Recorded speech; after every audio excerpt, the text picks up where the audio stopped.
Kung may puso ka, Pangulong BBM, it's better to step down because you are incompetent leader. Kawawa naman po ang bansa at mamayan.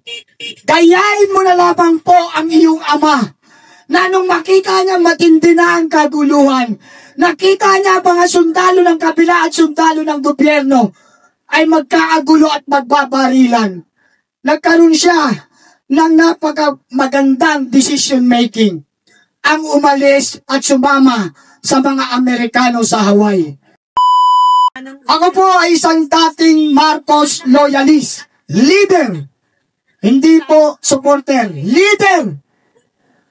Dahil ang buong akala ko po ay magiging maganda ang kinabukasan ng ating bansa at ng mamamayan.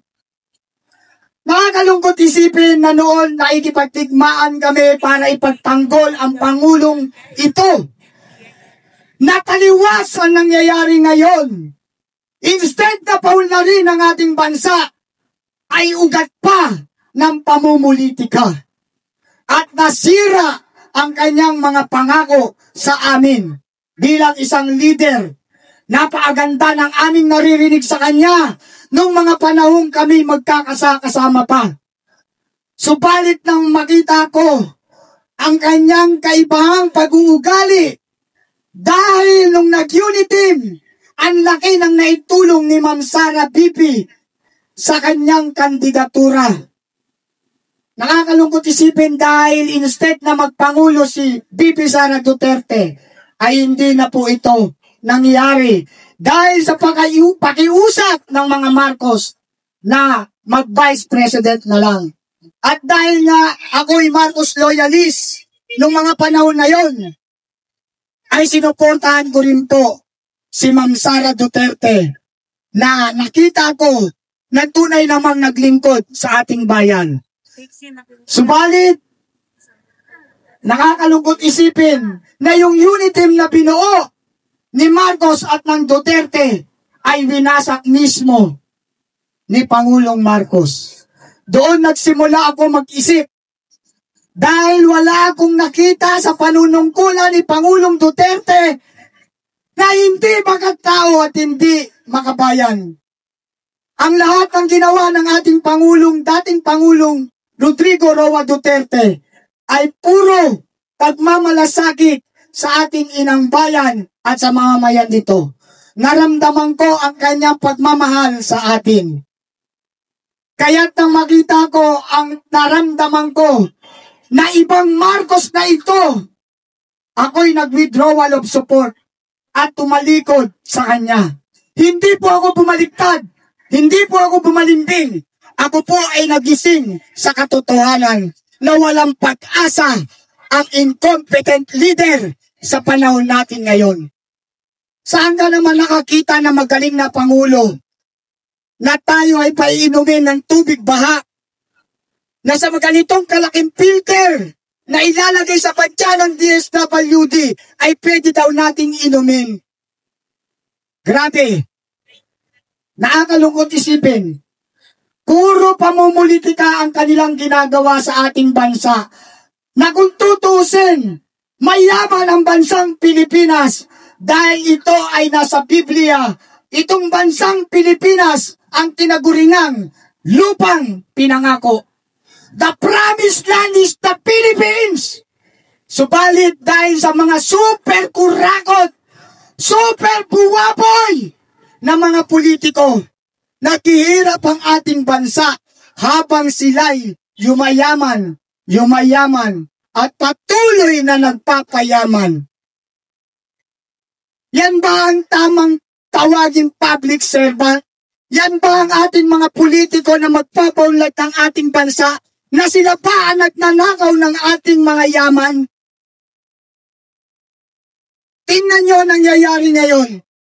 Ang mga kapitbahay nating bansa, ang Japan, ang Korea, ang Taiwan, ang Hong Kong, ang Malaysia, Indonesia, Thailand, Vietnam, ay umaangat na at kinikilala na maunlad na bansa. Habang tayo'y lumulubog sa kumunoy ng kahirapan, Dahil sa mga politikong tibawa na ayaw tigilan ang kaban ng bayan. Maawa naman kayo sa bansang Pilipinas at sa mamamayan nito. Kayo ang dapat na nagpapaunlad ng bansa dahil kayo ang mga taong gobyerno. Kayo ang mga may kapangyarihan. Kayo ang mga abogado. Kayo ang mga public servant.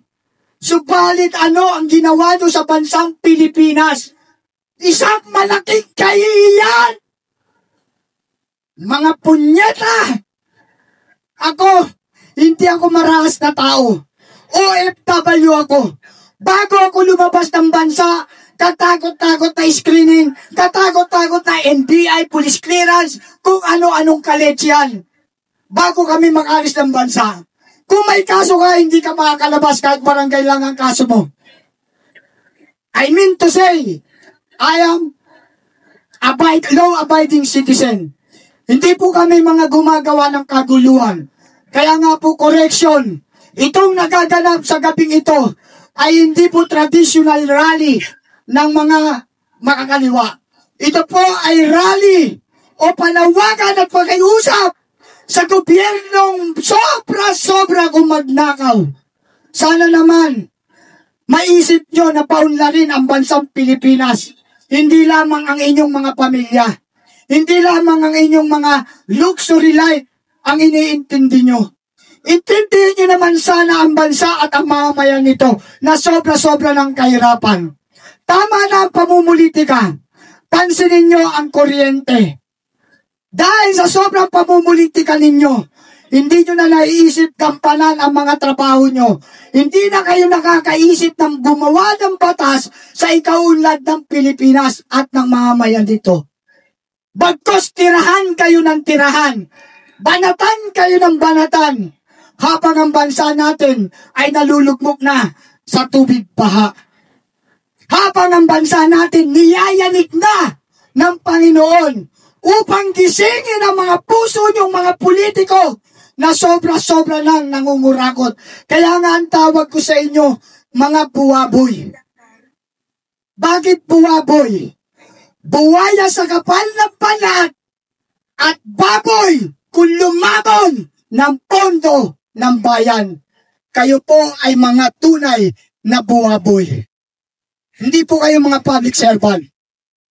Pansinin nyo, tama yung sinabi kanina ng isa nating tagapagsalita.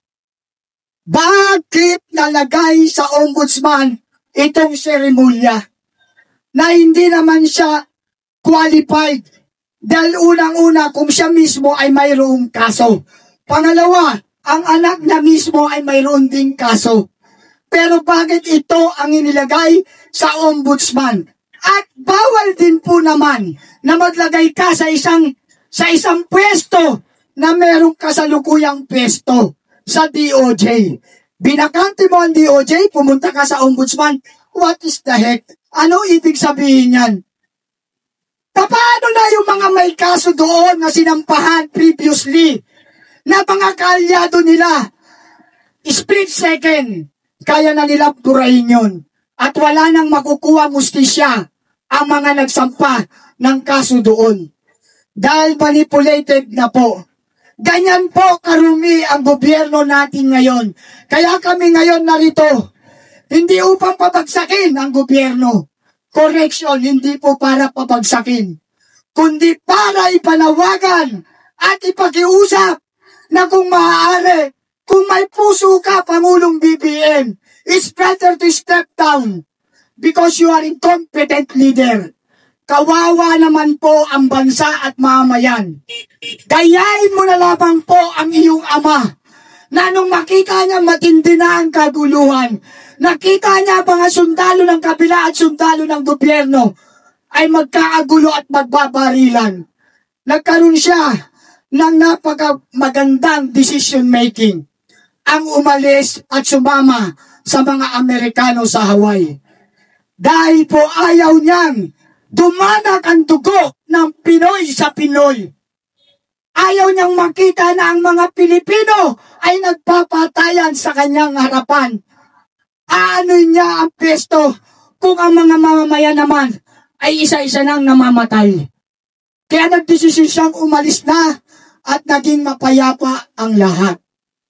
Kaya kami narito, ipinapanawagan namin, ipinapakiusap namin sa Pangulong BBM na kung maaari, it's better, step down. Para sa kapayapaan at kaunlaran ng ating bansa. Walang makapal na muka pag kumilos na ang kapangyarihan ng Diyos. Kung wala sa Diyos, tayo may Diyos. Dahil tayo ang nakikiusap at tayo ang pinaka-apektado dito. At ito'y gabi-gabi natin ipinapanalangin. Ako, honestly speaking, ipinagpe-pray ko ang ating bansa na sana magkaroon ng kapayapaan. Ayaw natin ng marahas na digmaan. Ayaw natin ng marahas na kaguluhan. Pro-peace po tayo dito. Kaya nga ang mga kapulisan natin, tingnan nyo, nawala na. Hindi na tayo binantayan. Bakit? Nagtiwala na sila sa mga naririnig nila na tayo ay hindi traditional rallyista. Tayo ay hindi mga rallyista para manggulo o para mangwasak ng gobyerno. Tayo ay narito upang ibahagi ang ating mga sentimento, ang ating mga karanasan, ang ating mga paghihirap, at upang iligtas ang ating bansang Pilipinas at sa ating mga next generation. Sana naman po, mahal na Pangulong BBM, pakiusap at panawagan namin sa inyo. Sana kung mahal nyo ang bansang Pilipinas, it's better to step down. Magiging hero ka pa. Dahil sa pagpapa mo as per Constitution, dapat kung sino ang dapat sumunod, siya ang dapat sumunod. As per Constitution. Sana naman, kayong mga politikong kurakot, kapag hindi kayo nagbago, kayong mga congressman, kayong mga senator, kapag nagpatuloy pa ang inyong mga pagnanakaw, it's better to shut down the Congress. Dahil wala naman kayong mga silbi. Kayo lamang ang ugat ng kahirapan. Kayo lamang ang ugat ng pagdurusa at pag-iyak ng aming mga anak. Dahil sa mga darating na panahon, baka hindi na namin mapag-aral ang aming mga apo dahil sa sobrang taas ng mga tuition fee. Kaya habang may panahon pa kayong mga politiko, huwag niyong i-underestimate kaming mga mamamayan. Dahil kami ang nagluklog sa inyo, kami rin ang magpapaalis sa inyo. Dahil ang tunay na kapangyarihan at ang tunay na gobyerno ay kami.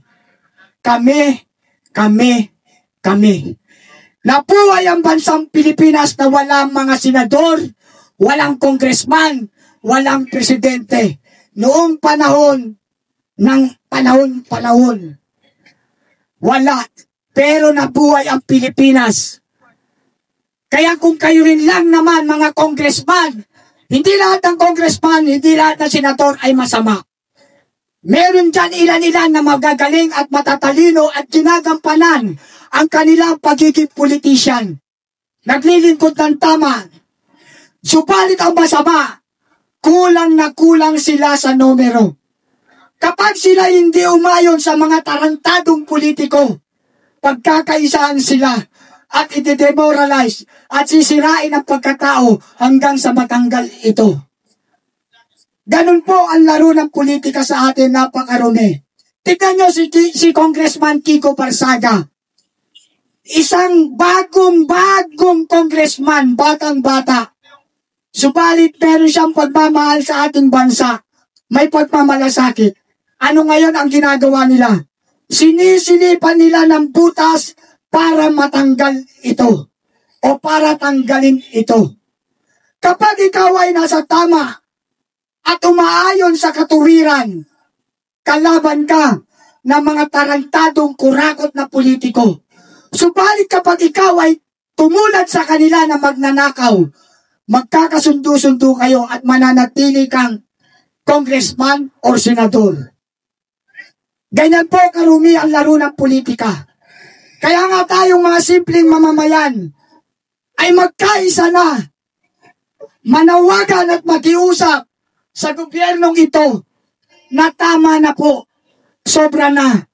Isipin nyo naman, mga politiko, ang kalagayan ng ating bansa. Nakakahiya na tayo, pinagtatawanan na ang bansang Pilipinas. Na dati, ako bilang isang OFW, for 21 years of service, naabutan ko pa kung paano sumaludo ang mismong amo kong Arabo sa akin. Ang sabi nga sa akin, bansag sa akin, sagir na par, katirmo. Sa Tagalog, maliit na tao, pero malaki ang utak.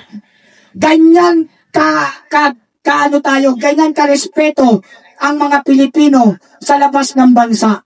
Subalit ngayon, hindi nyo na mararanasan yun. Yung ganong pag-appreciate sa ating mga Pilipino. Dahil binaboy na ng mga kurakot na politikong ito. Kaya tama yung snap election Yung sinasabing snap election na proposal ni Senator Cayetano, di ba? Snap election. Tama yan Baba lahat sa pwesto. Simulan uli na iboto ang tamang kandidato. Pero wag gagamitin ang smart magic. Huwag gagamitin ang smart magic. Dahil walang politikong matino na mananalo kapag nagpatuloy na ginamit ang smart magic. Kaya nga magic Biruin mo, isang pintot lang yan. 100,000 ang maitadaya. Sa totoo lang, panalo ang mga PDP. Halos lahat sila panalo yan. Pero dahil sa smart magic, natalo. Kaya walang kwenta ang eleksyon kapag nagpatuloy pa ang smart magic. Sana yung smart magic, isa muna na tanggalin ng mga politiko. Bakit ayaw nila pagkaisahan tanggalin ang smart magic? Dahil pabor na pabor sa kanila ito. Hindi ka na mangangampanya, magbigay ka lang na lang ilang milyon sa COMELEC, panalo ka na. Pero ang hindi alam ng COMELEC, ang magdurusa, ang bansang Pilipinas, at ang saling lahi natin. Kaya ako nandito, hindi para na lang sa sarili ko kundi para sa next generation. Nakakaawa naman sila, tayo kahit papano. Nakatamasa tayo ng sagana kahit konti. Pero yung next generation, kawawa naman. Yung kuryente, sobra nagtaas. Yung tubig, mandaraya. Alam nyo ba na ang tubig? Ito, mabanggit ko lang Ang tubig, maging alerto kayo. Ang tubig natin, 10 cubic meter ang minimum natin. Sa 10 cubic meter, 182 pesos.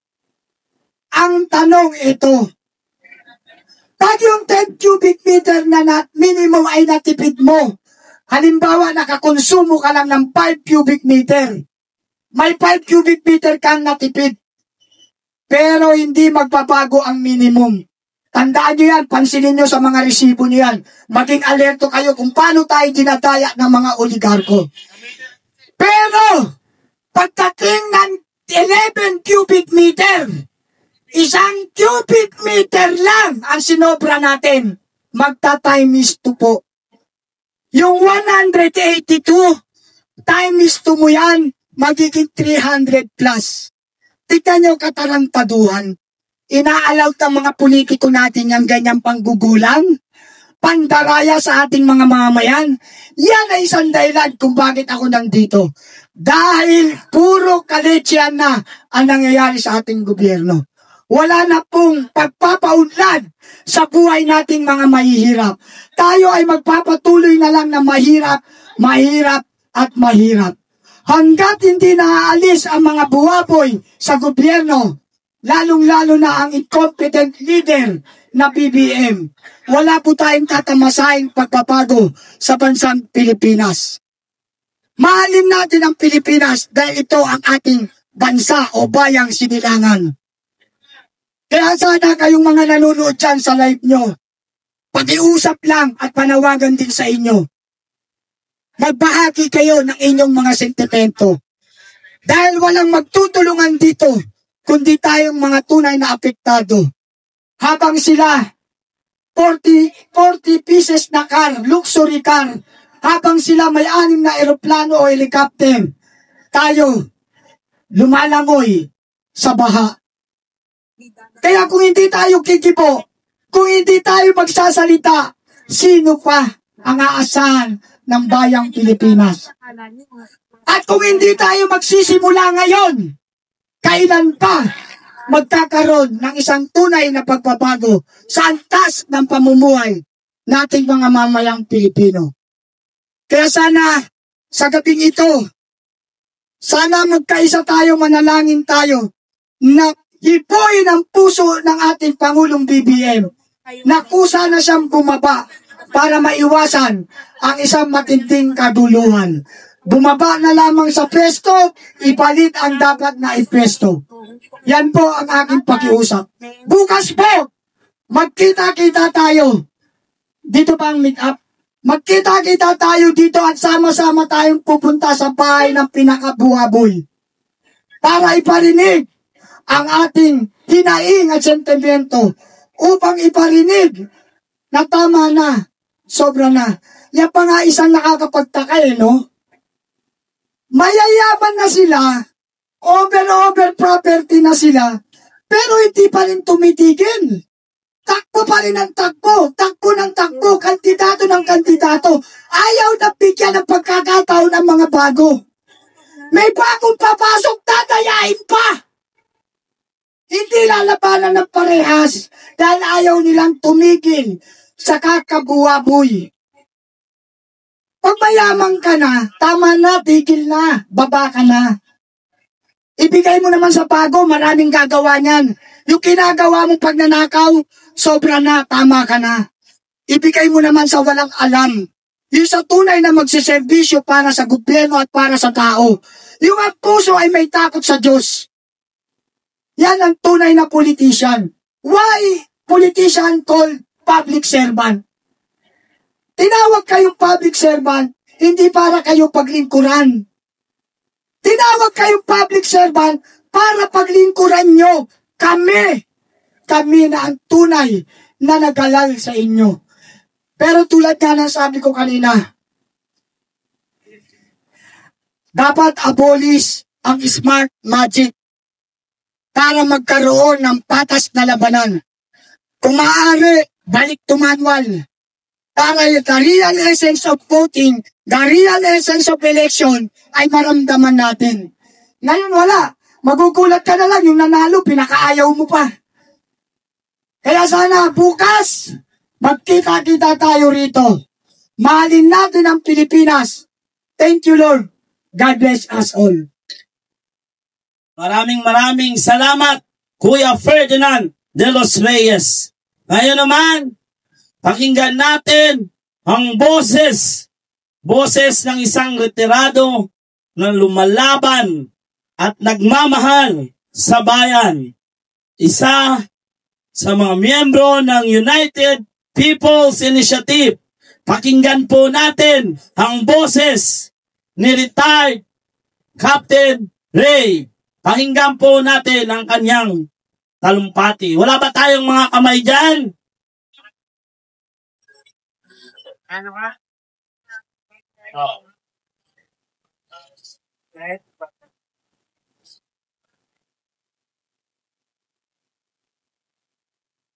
Magandang gabi sa ating lahat. Magandang gabi.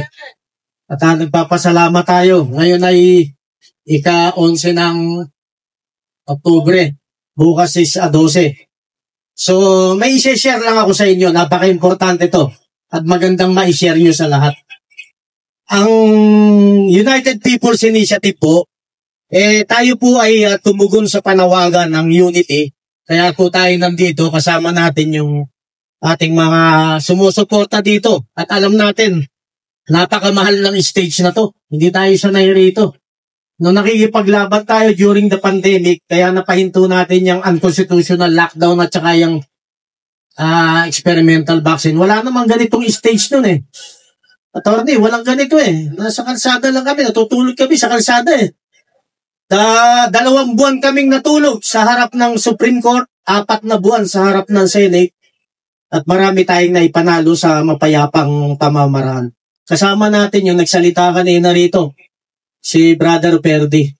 So, ang isi-share ko sa inyo napaka-importante para ma-share nyo rin sa iba. Ang problema ng bansa natin, hindi na kailangang aralin pa. Kahit yung mga apo natin na nag-aaral ng elementarya, high school, lalo na yung mga college, alam na may problema sa bansa. Tama po ba? Alam nila may problema. Tas tayong matatanda na, yung mga nasa gobyerno, yung nagpapatakbo ng bansa natin na atin ring hinalal. Kung hindi nga dinaan sa smart magic, baka iba yung naupo. Pero ganun pa man, sila nagmamaang-maangan, parang walang problema sa bansa. So, kanina nandun kami sa isang forum na pinag-uusapan yung revision ng ating konstitusyon at maraming pag-uusap at nandun ang isang magiting natin na din ng law, si Din Amado Valdez, at marami tayong natutunan sa kanya. Yung krimen, naganap na eh. Yung krimen, nangyari na. Ibig sabihin, nagawa na nila yung krimen eh. Nakita nating lahat. At yung ebidensya, overwhelming. Ibig sabihin, napakarami. So, ang tanong, kailangan pa bang imbestigahan natin? Kailangan pa bang imbestigahan natin sila? Kaya yung ginagawa nila, paano magkakaroon ng tama at patas na imbestigasyon? Gayong, yung nagkasala, kasama nung nag-iimbestiga. Arne, niloloko na, ginagago na lang tayo nung walang mangyayari sa imbestigasyon. Kasi ulitin ko, yung iniimbestigahan, kasabwat rin ng mga nag-iimbestiga. So, paano magkakaroon ng patas na paghuhusga dyan? So, ang ginawa natin, ang United People's Initiative sa pamumuno ni General Romy Pukis, ang ating magiting na lead convener ng United People's Initiative, gumalaw tayo sa isang mapayapang pamamaraan. Tayo po ay sanay na sa ganito. Ulitin ko po, ang mga kapatid nating mga kapulisan, kakampi po nating lahat yan. Maniwala kayo sa akin. Yung damdamin natin, damdamin nila. Yung damdamin nila, damdamin natin. Nagkataon lang na hindi pwede silang sumigaw doon sa gusto nilang isigaw dahil nasa serbisyo pa sila. Ganun rin ang ating mga kapatid na sundalo. Yung damdamin natin, damdamin nila. Yung damdamin nila, damdamin natin. Kaya lang hindi sila makasigaw kasi nasa serbisyo pa sila. Isang kaisipan yan na itinuro sa atin ng sistema na bago kang magsalita ng laban doon sa institusyon na may nakikita kang mali, kailangan lumabas ka muna. Respeto ang tawag ron. Yun nga ang masakit. Tayong nasa tama, rumerespeto tayo doon sa mga gumagawa ng mali. Yung mga gumagawa ng mali, walang respeto doon sa mga binabalahura nila taong bayan. So marami ng mali talaga sa bansa natin. Kung ako tatanungin nyo, kung ako lang, sarili ko lang naman to eh. Actually, sa dami ng naranasan natin at ang nakawa na nangyayari, hindi na sila masaya sa milyon. Hindi na rin sila masaya sa bilyon. Trilyon na ang usapan eh. Alam niyo ba kung gaano karami ang trilyon na yan? So sa akin lang napanaginipan ko na sila lahat, na pinatay ko silang lahat eh. Sinaksak ko sa lalamunan yung karamihan sa kanila. Yun yung panaginip ko. Putang ina, kinagat ako ng lamok, nagising ako. Puta, pinatay ko rin yung lamok. Putang ina ka. Patayin na sana sila lahat eh. Ultimo lamok, kampi nila eh. So, ganun ang bansa natin. Ulitin ko pag-usapan natin, legalities. Nakita mo, gumagawa ng krimen. Yung ebidensya, overwhelming. Actually, pwede na silang arestuhin ng taong bayan eh.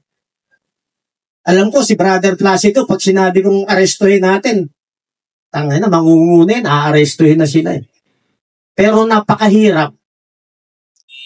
316 or 17 congressman, aarestuhin lang ni Placido, nag-iisa siya. Hindi naman pwede yun. Brother Plas, mahirap naman sumigaw siya doon sa Congress. Sumuko na kayo, napapaligiran ko kayo mag-isa. Tayo na, walang maniniwala sa'yo, Brother Plas. So, kailangan marami tayo. Marami tayo, di ba? Marami. Puntahan natin sila. Takot sila eh. Yung gumagawa ng mali, takot yan sa marami na nakakaintindi ng tama. Punta na tayo dun sa winning ha. Alam ko yun ang gusto nyong marinig eh. Shortcutting ko na para mabilis. Gusto nyong manalo tayo ng payapa? Parang ayaw nyo. Parang gusto nyo yung marahas. Hindi, gusto. Pwede rin. Pwede rin, pareho. Oh. Pwede rin. Minsan nakakaisip na tayo ng hindi maganda eh. Sa totoo lang. At saka nagiging laman na sila ng ating araw-araw na panaginip. Pag araw-araw mo napapanaginipan, parang nai-inlove ka na sa kanila eh.